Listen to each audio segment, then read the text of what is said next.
So just a few weeks back, the highly anticipated AAA PlayStation game Ghost of Yotei came out. So far, it seems it's actually delivered. The game currently sits at an 86 on Metacritic, with many praising its storytelling and gameplay, and also sold 1.6 million copies in the first week. In terms of revenue, that's about $100 million. So far, it seems most people are really enjoying this game and what it has to offer. Shut up, bitch!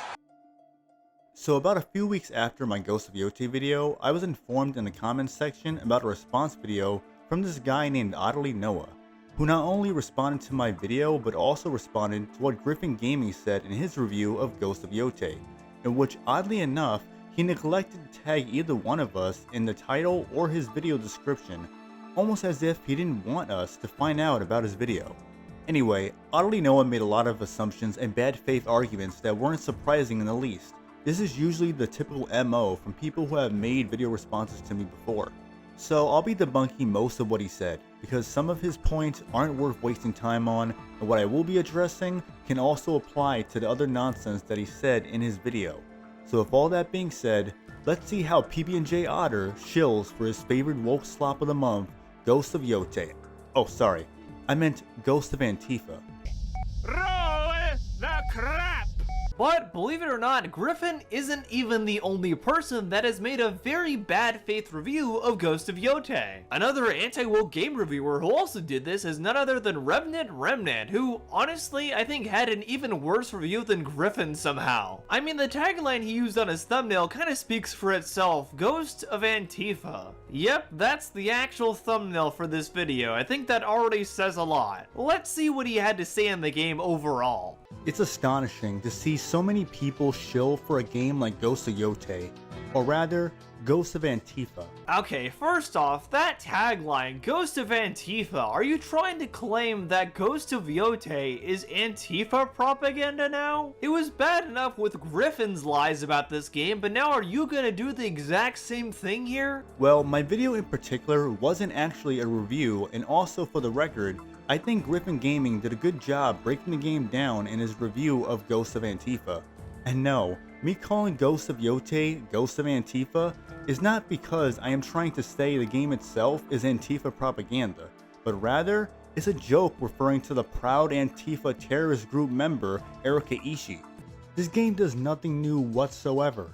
In fact, this game along with The Last of Us 2 and God of War Ragnarok all look like they were made by the same developer. Yet there's no shortage of shills doing their damnedest to convince you that Yotei is a must-play.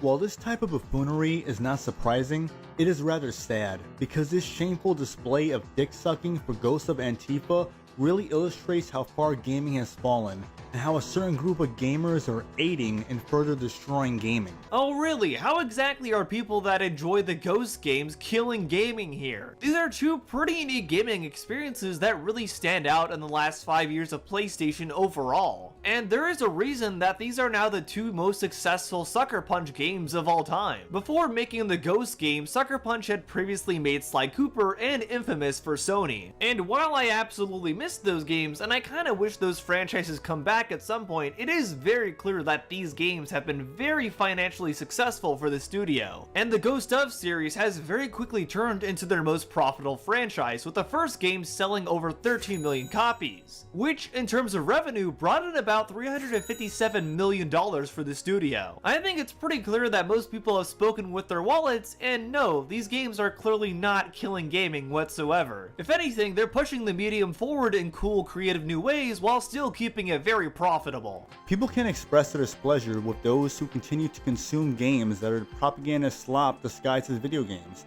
instead of noticing the clear pattern and expecting better from the industry. The Ghost games allegedly being these super creative gaming experiences for PlayStation that according to him have apparently stood out these last 5 years may have something to do with the fact that PlayStation has barely released any first-party games within that time frame. And the games they did release were absolutely laughable in comparison to previous generations. People would rather lie and make excuses for these modern games because we live in a time where corporate slaves and woke weirdos have to support the current thing no matter what, due to brand loyalty or said game has their own ideologies crammed in. Yet they'd rather make videos about quote unquote hunting grizzly bears instead of just saying that they enjoy the far-left ideological propaganda slop because it aligns with their worldviews. Or they have no self-control and need to justify their purchases and fear of missing out. Games can be successful while also being a detriment to gaming. Notably sports games with a shit ton of microtransactions, with a gameplay purposely designed to be grindy in order to tempt people to pay more money for the game, by nickel and diming you into oblivion. This is also the case with free-to-play games and many first and third-person shooters. Ubisoft, for example, notably have turned most of their games into homogenized grindfest, which is one of the reasons why they've turned the Assassin's Creed series into mostly RPGs. By your logic, since these types of games usually sell very well and are profitable, then they are great for gaming and pushing gaming forward. And since these games are profitable, studios should keep making more of these games and not bother making anything else. Even if we were to ignore all of the shooters, free-to-play, and sports games, we still have the other games that don't integrate egregious predatory business practices but have woke propaganda, and in many cases, sometimes both, such as The Last of Us 2, God of War Ragnarok, Spider-Man 2, Alan Wake 2, Starfield, Gears of War 5, Dragon Age The Veilguard, Baldur's Gate 3, Death Stranding 2, Kingdom Come Deliverance 2, Assassin's Creed Shadows, and Silent Hill F that have their fair share of shills, and most of these games have gone on to sell well despite the wokeness in them. The reason why most of these games have sold well has more to do with brand recognition. Most of these games build good faith with their audience before their DEI-infested sequel released to their established audience, and the same thing applies to Ghost of Yotei. People mainly bought it because they enjoyed its predecessor, Ghost of Tsushima. If Yotei was to release today as a new IP, then the results would be different, and less likely to be in its favor. And it seems that Yotei can't be doing that well since it's already being sold at a discounted price. The Ghost games have done nothing new to push the medium forward. They blend in many established elements already done in several other popular games. And what they've essentially made with the Ghost games was Assassin's Creed in Japan before Ubisoft finally got around to it. The Ghost games have you roaming an unnecessarily large open world with enemy encounters and NPCs that are too spaced out from each other, repetitively clearing out enemy outposts. The enemy encounters generally lack in variety, and same goes for side quests, with shrines on top of mountains to obtain items while the camera pans out to see the world around you. Never seen that before? Yeah, such innovative, cool, creative ideas that push the medium forward. The people over at Sucker Punch that made Ghost of Tsushima must be on a leave of absence or have gone full retard. They made a new IP that was widely praised, though for me, I found it to be boring personally, also formulaic, and definitely had some wokeness in it. But regardless, Sucker Punch built good faith with Ghost of Tsushima. Fast forward to now, and well, the same can't be said for Yotei.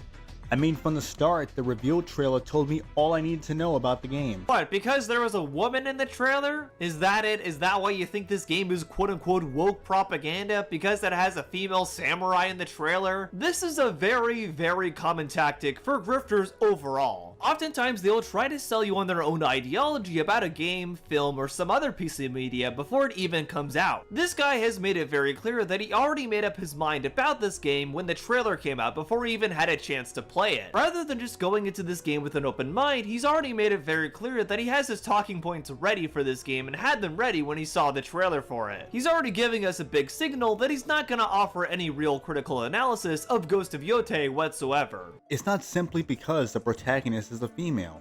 I made up my mind about Ghost of Yotei after the first trailer because unlike you and other woke weirdos like you, I noticed patterns. What Yotei presented is no different than what many Western games have presented for over several years.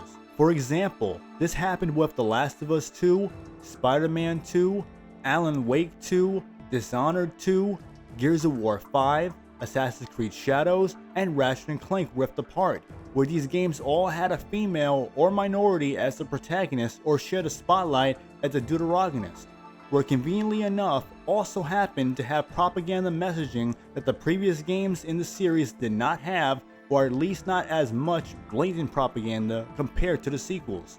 This is a very common tactic from woke grifters and centrist grifters. They often try to trick and mislead people to help promote games, films, and other pieces of media that align with their own ideologies before and after they come out. They pretend that they are honestly and objectively judging a product and have no alignment to whatever is in said media, as a way to convince everyone that they are completely unbiased. Though oddly enough, they always seem to come to the defense of far left leaning media and almost exclusively target anti-woke people. And if any of you couldn't see it from the first trailer, then you clearly haven't been paying attention. The motives from Sucker Punch was made apparent. Ghost of Yotei was to make Atsu the new face of the franchise. No, not really. Atsu became the new protagonist because, hear me out, this is a new installment in the franchise. It has similar Kurosawa-style samurai storytelling from the first game, but it's taking a fresh perspective on that by introducing a new protagonist. Ghost of Yotei and Ghost of Tsushima are two entirely different games when you really look at it. And while they do have a similar setting, they're also telling two different kinds of stories because they have two different kinds of protagonists. This isn't about making a new face for the franchise, it's about keeping things fresh and interesting. Sucker Punch made Atsu the new protagonist because they wanted to express more far-left progressive themes, despite many fans of Tsushima wanting a sequel with Jin. Sucker Punch purposely went out of their way to make Yotei set hundreds of years after Tsushima so they could center the series around Atsu. And I'm almost certain, if she ends up not being the protagonist in the next sequel, then expect her to be in the game in some form. Sucker Punch was quick to push Jin aside, but won't let go of Atsu. It had nothing to do with telling a fresh perspective with a new protagonist. Yotei is just another revenge is bad story with a girl boss character that favors women over men. Is nothing new. The Last of Us 2 did this quote-unquote fresh perspective years ago. Both Ghost games are not two entirely different games. Yotei is a borderline Ghost of Tsushima expansion DLC sold for $70. There's nothing fresh or interesting about Ghost of Yotei. It barely introduced anything new and it's just an asset flip. Even some people who like the game acknowledge there's not much new or different compared to Ghost of Tsushima. And it's obvious by simply watching videos of Yotei. This is what these developers do. The Last of Us did it in its sequel and Spider-Man 2 did it as well. But there were several other things that made Ghost of Yotei such a controversial game before release, and I'll go over it to remind the dumb fucks that still insist on shilling and making excuses for the slop. Sucker Punch deliberately hired Erika Ishii to play Atsu.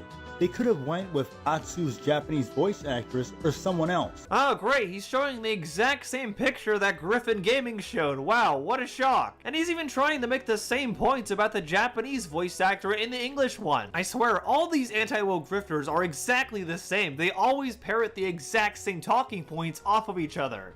But instead went with Erika because she shares the same far-left ideologies as Sucker Punch. No, they went with her because she's an English voice actress that happens to have Asian ethnicity. And also, fun fact, she has previous martial arts training. So in a lot of ways, she's actually one of the best picks for Atsu, a female samurai. Especially when it comes to doing motion capture for a character like that, since she can do all her own stunts. Really doesn't have anything to do with politics here whatsoever. They picked her because she's a good fit for the role. Oh great, he's getting mad that I showed the keyword here being recent photo of Erika and not several outdated photos of her that help paint a false image of what she currently looks like. And the photo that he's upset about is a photo that several people have posted and circulated on X that are not named Griffin Gaming, since he's not on X, at least not to my knowledge. And guess what? People tend to use similar photos online, especially if it relates to a specific issue or topic. By Otter's logic, every video about Erika Ishii should have completely different pictures of her. Since PB&J Otter doesn't want to show any recent photos of Erika because it doesn't suit his narrative, then I will, because she clearly has put on a few pounds over the years. Her arms are bigger because of all the flubbers she added to them, unlike the Japanese voice actress for Atsu. Sucker Punch went with Erika Ishii because she's a far-left weirdo just like them. It had nothing to do with her being Asian American or having a martial arts background to do her own mocap, because there are plenty of other Asian American actresses that are more well known had more notable roles and looked prettier than Erica, who was 38 years old. While the actresses shown are both younger and some older than her, the older ones look better than Erica. Furthermore, let's not act like Sucker Punch was stretched for cash. They had plenty of people doing mocap for voice actors and actresses that aren't trained in martial arts, so they could have had someone else do the mocap for Atsu. Additionally, Erica's previous work have mostly been relatively lesser known shows and movies, most of which were far left leaning modern media, no different than the types of games she's been in. They're all left leaning propaganda slop, and Sucker Punch knew this and is why they chose her over other qualified Asian American actresses. It had everything to do with politics. Everything she's been a part of has to do with politics. It was obvious by some of the devs' bios on X. Then there's Erika Ishii, an outspoken radical far-left activist with, according to her, has all the pronouns, and had made a post in 2020 stating that she and her wife are Antifa. Oh yeah, clearly there's Antifa propaganda listed all over this game just because Erica tweeted once in 2020 that she's Antifa or whatever. Which, knowing her, she was probably just being sarcastic about that in order to rile up people just like yourself. And what do you know, it actually worked here since you're dwelling on a tweet from 5 years ago. This is completely unbelievable. Me pointing out Erica making a post where she says that she and her wife are Antifa does not mean that I'm saying there's Antifa propaganda in Ghost of Yotei. You would know that if you had basic comprehension skills. I pointed it out because it was relevant, and it doesn't matter if she posted that once 5 years ago, she still posted it. You're acting like you know her personally when you clearly don't know shit about her, and if you do, then you're choosing to be willfully ignorant to grift and damage control for the new woke slop. Erica is an outspoken far-left activist. Her saying she's Antifa is obviously not a joke because her mountain of posts are evidence to the contrary. But of course, wokies like you have to make excuses for terrible people. This is what's really unbelievable. Before we continue on, I noticed OtterlyNoah removed the part of my video where I talked about the former developer at Sucker Punch who mocked Charlie Kirk's death, and a few devs who are still at Sucker Punch who liked the post.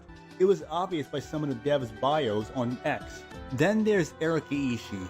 Odd that you would edit that out, PB&J Otter. Seems like you're so desperate to paint Sucker Punch as the good guys that you purposely removed the portion of my video that clearly shows how Sucker Punch are politically motivated far-left slimeballs such as yourself. But since you didn't want people to hear and see what Sucker Punch are really like, I will show the clip that you didn't want people to see. And before I do, I want to remind everyone that Drew Harrison was fired merely weeks before Ghost of Yotei released, so her fingerprints are still on the game, along with the other developers that liked her post on Blue Sky that are also still at the studio. It was obvious by some of the devs' bios on X, and further proof being the now former dev at Sucker Punch had mocked the death of Charlie Kirk in a post on Blue Sky, where a few developers from Sucker Punch liked the post. Then there's Erika Ishii. I'll get back to the shills later, specifically the faggot synth potato. Hi, faggot. Hi there. Wow, you really didn't even try to hide that one, did you, buddy? He's already making it very clear his biases here and why he actually dislikes this game. I'm kind of surprised this review actually got up on YouTube because of that, not gonna lie. And there are many moments in the game where she fights other women. Man, I can't even believe this. He's just repeating all the same things that Griffin said. And both these guys' reviews came out on the same day. Were they just copying off each other's notes or something? At this point, I've already given my reasons as to why I don't like Ghost of Antifa. Me using a slur to describe an obvious shill does not give an additional reason why I dislike the game. Again, that's an assumption you made up in that empty walnut shell you call a brain.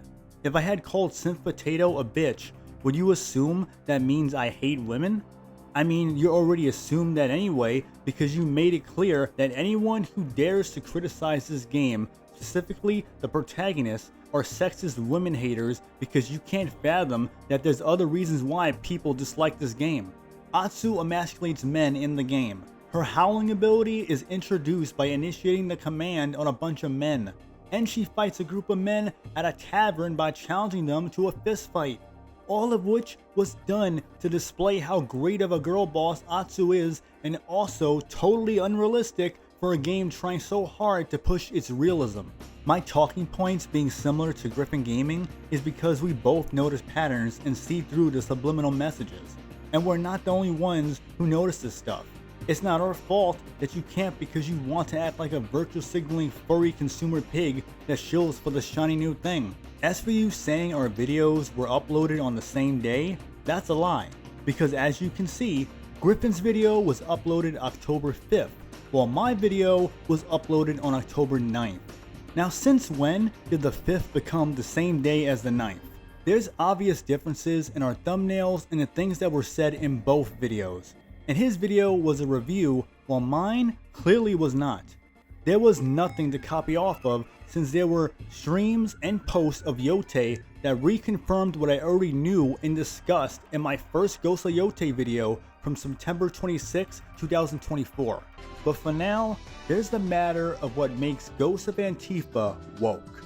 Since a bunch of morons kept pushing the narrative that the actions of the voice actress will have no influence on the game, or that Sucker Punch hired Erica for genuine reasons. You don't have to waste $70 on this slop in order to know that it sucks donkey balls. Just watch streams and reviews and save yourself the time, money, and dignity. Now, as expected, Atsu is a girl boss character that goes through yet another revenge story. She acts cold and aggressive towards men, but warm and kind towards women. Like I said before, Atsu very clearly does not have a bias towards gender throughout this game whatsoever. She doesn't like bad people regardless of whether it's a man or a woman. There's a moment in the game where she fights a group of men with just her fist. I know, such groundbreaking realism. And there's a side quest about gun control, and she literally howls at grown male warriors, which sends them cowering in fear, begging for mercy. Are you noticing the patterns yet? On top of that, the group that killed her family, or the Yotei 6, one of them disbanded from the group, a female to be exact, named Aoki. Atsu forgives her, and they become quote-unquote friends, while on the other hand, Atsu kills the remaining members of the group, who all just so happen to be men. Later, Atsu reunites with her brother during the story, only for him to die from Lord Saito, the leader of the Yotei 6. Atsu then kills Lord Saito. Afterwards, Atsu and her lesbian lover, Aoki, adopt her brother's daughter. No, once again, they are not lesbians whatsoever. Atsu clearly has a bias towards women, and her raising her brother's daughter with Aoki is further proof of that. On top of that, Atsu and Aoki's bond is not simply friendly or respectful warriors. The reason this is in the game is because Sucker Punch is trying to normalize the optics of a two-mom household and normalize the breakdown of traditional values in the nuclear family. It's literally lesbian propaganda masquerading as a friendship. I wouldn't be surprised if within a few months or a year, we'll see Sucker Punch reposting lesbian fan art and posting happy holidays with Atsu and Aoki, just like what Naughty Dog did with Chloe and Nadine from Uncharted Lost Legacy. Now that I mentioned female characters, let me get back to shills such as Synth Potato, who seems to constantly post dumb, disingenuous bullshit on a daily basis. This guy, along with other retarded shills like him, want to paint a false narrative that we don't like playing as female characters, and that the characters shown are from some of the greatest games in the decade. Well, I hate to break it to you, Remnant, but it seems like all the players have kind of spoken for you here. Both Silent Hill F and Ghost of Yotei, games that you guys kept claiming had quote-unquote Asian girl bosses in them, have actually gone on to be the two best-selling games of the fall so far. And earlier this year, Split Fiction, a game starring two female protagonists, was also a huge hit. It kind of seems like that gamers who are actually sane don't really care as much about the gender of the character they're playing in the game as long as the game is actually good. Ghost of Yotei, Silent Hill F, and Split Fiction are all good games, and as a result, players were receptive to that. Nice try though. Two games selling well in a month that didn't see that many big releases, in which both games couldn't surpass a few yearly sports games in an unoptimized looter shooter. Also, Ghost of Yotei and Silent Hill F still feature Asian girl boss characters and are woke games. Them selling well doesn't change what they are, especially when there are videos and posts exposing the propaganda in both games. Gamers being receptive to these games does not negate what was being said about Ghost of Yotei and Silent Hill F. After all, plenty of people still buy Call of Duty and Battlefield games, so by your logic, they are great games that shouldn't be criticized. Same goes for any game that simply sells well. According to OtterlyNoah, these games are great in pushing gaming forward in such cool, creative ways, because surely no one has ever bought a game and regretted it, while studios round up numbers of how many people purchased the game regardless of how many people stop playing halfway through, like say The Last of Us 2.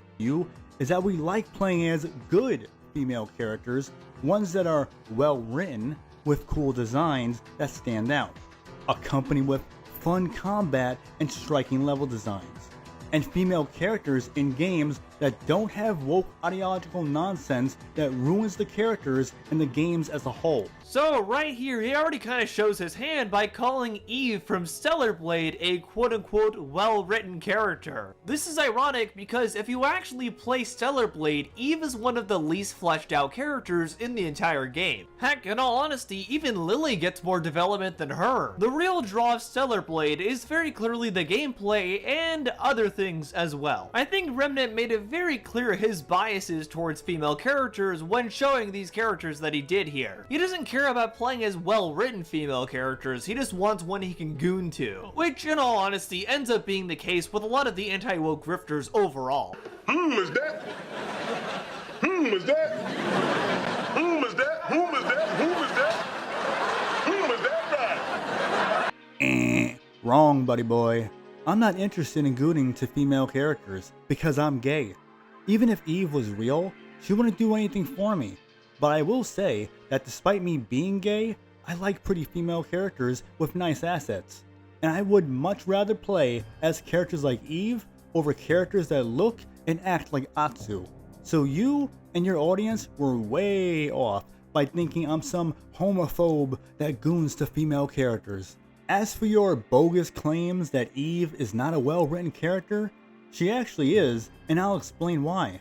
However, doing so will spoil parts of Stellar Blade, so if anyone doesn't want spoilers, then fast forward until you stop seeing Stellar Blade footage. So starting off, Eve is portrayed as a good soldier from Mother Sphere. She believes in the propaganda that Mother Sphere told her and the other androidos, which are creations of Mother Sphere. During the course of the game, you find notes scattered around telling you that Mother Sphere is a liar and that her goal is to wipe out humanity and create the ultimate species by having androidos kill Natibas and even abandon her own creations if they no longer serve any purpose to her. This is also told during the main story and not exclusive to notes you find. While Eve discovers all this, she is at first in disbelief and eventually questions her existence, but ultimately finds her purpose in the conflict, which ties into the choice you have to make before the final battle, which can be two different boss fights by the way. You can side with Adam to create a unified species by fusing androids with Natibas to prevent extinction of humanity, and siding with Adam would result in him and Eve fusing, as a way to start a new cycle and put an end to the suffering in the world that he caused, while the other choice sees Eve reject Adam's offer to fuse, with Eve wanting to be as she is and not believing in what Adam was telling her, but instead believing in a different way to save humanity. Due to her indoctrination, she continues under the assumption Adam is the threat. However, the non-Natibas, humanoids, and cyborgs you see mostly in Zion and throughout the game are all androids who were raised under the belief that they are humanity, while the true humans were mutated into Natiba monsters by Adam to give them an edge in the war for Earth between humans and the androidos, pretty much causing his hubris to lead to the destruction of true humanity. Seeing Adam and the Natibas as a force that must be stopped in order to prevent any further destruction, she chooses willful ignorance despite the evidence and remains loyal to Mother Sphere and kills Adam. All of the events in Stellar Blade shows Eve's growth as a character. She gains even further character development when doing side quests which involve you helping the androidos. in which there are many branching side quests that sees her create many bonds with characters, especially characters in the city of Zion. So no, OtterlyNoah, Eve is a well-written character and does get more character development than Lily.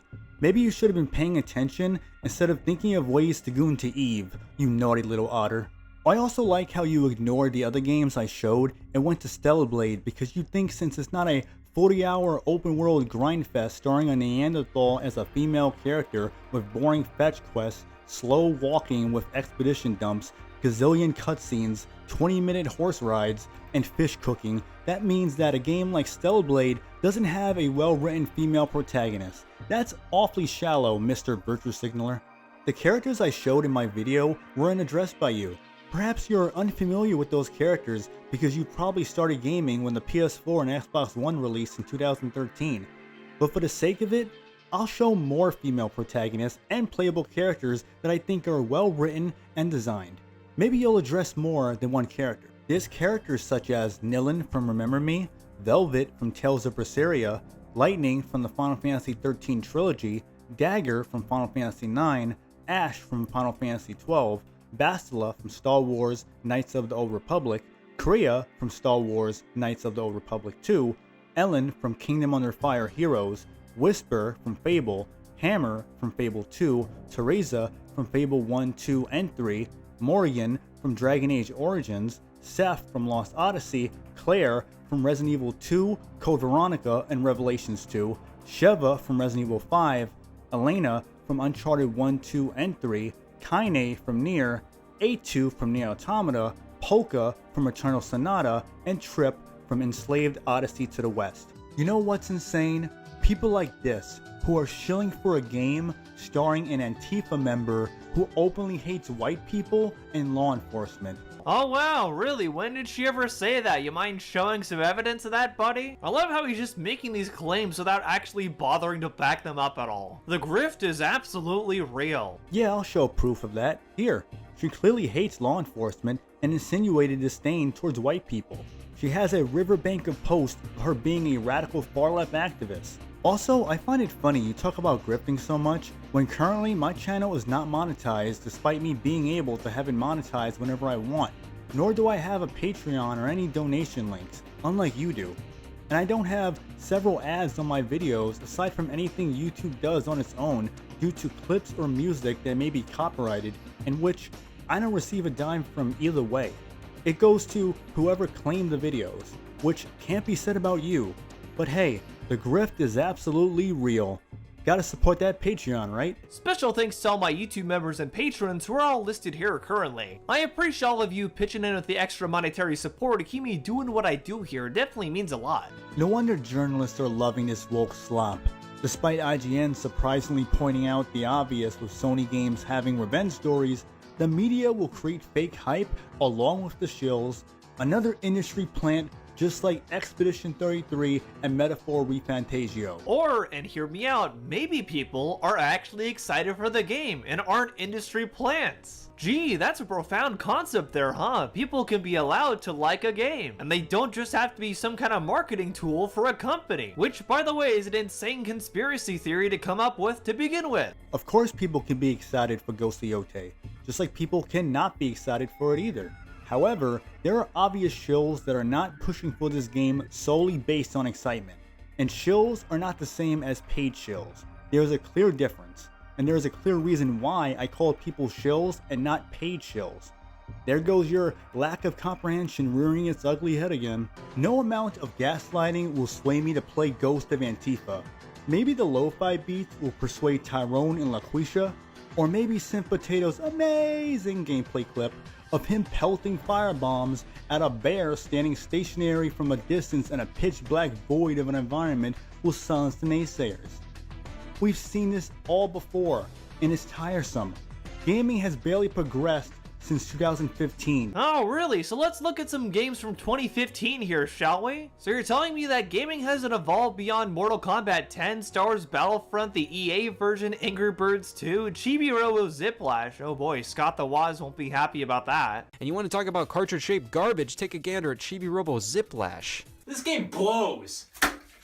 Bloodborne, Batman Arkham Knight, Xenoblade Chronicles X, Yoshi's Woolly World, and Codename Steam? Yeah, nice try, buddy. No, not really. Like I said, gaming has barely progressed since 2015, and most of the examples you showed purposely do not reflect some of the games from 2015 or before that year. I mean, you used Angry Birds on a random 3DS game to make a point, but all you did was continue to be disingenuous. But here, I'll help you out, since you clearly weren't gaming back then, if that's the best list you can muster up. There's still games that haven't surpassed Batman Arkham Knight in terms of attention to detail and physics, or GTA 4 with its physics and lively open world, LA Noire with the facial animations, Max Payne 3 with the bullet effects and damage systems, Red Faction Guerrilla with its destruction physics, Metal Gear Rising with its blade cutting physics, Assassin's Creed Unity with its parkour physics and populated world, and Gears of War Trilogy with its gore physics. Most games since 2015 have barely pushed the hardware forward, with the only real exception being Red Dead Redemption 2. While it was indeed woke and the realism dragged it down, though it can't be denied that it really pushed the bar and has yet to be topped. But other than that, yeah, some games now look nice graphically, but games such as Infamous Second Son, The Order 1886, Uncharted 4, and The Witcher 3 are still impressive graphically and in terms of animations and attention to detail. And these things are done better than most current games now, including your precious Ghost of Yotei. But nice try, buddy. The only thing that's improved since then were graphics, and even then it doesn't matter when your character designs are a bunch of horrible beefy lesbians with man jaws and flubbery arms. But what do you think? Am I wrong? Yes. Special thanks to all my YouTube members and patrons who are all listed here currently. All of you pitching in with the extra monetary support. But for now, I've been OtterlyNoah, and I'll see you on the Otter side. Bye! Listen, shut up for a second. Well, that's all OtterlyNoah had worth addressing. As per usual, people like him resorted to tactics that I've dealt with before and have seen done to others. While he would like to convince people that he's just an unbiased, virtuous otter, in actuality, he's just another woke-centrist grifter consuming modern media and doing his damnedest to convince people that the current thing is worth consuming no matter what, and to not notice any patterns or ask any questions. Just shut up, consume product, and get excited for the next new thing. I, however, refuse to be like OtterlyNoah and guys like him. I'm not going to be a mindless corporate slave consumer pig that shills for the shiny new thing. No. Instead, I'd rather be honest about the current state of media and society. I'm aware of what's going on, and I want things to actually get better, for things to be like how they were before. And one of the ways to make things go back to how they were is by speaking the truth, and not to sell people a lie in order to validate shitty standards and fake morality. You need people like me so you can point your fucking fingers and say, that's the bad guy. So? What'll I make you? Good? You're not good. You just know how to hide, how to lie. Me, I don't have that problem. Me, I always tell the truth, even when I lie.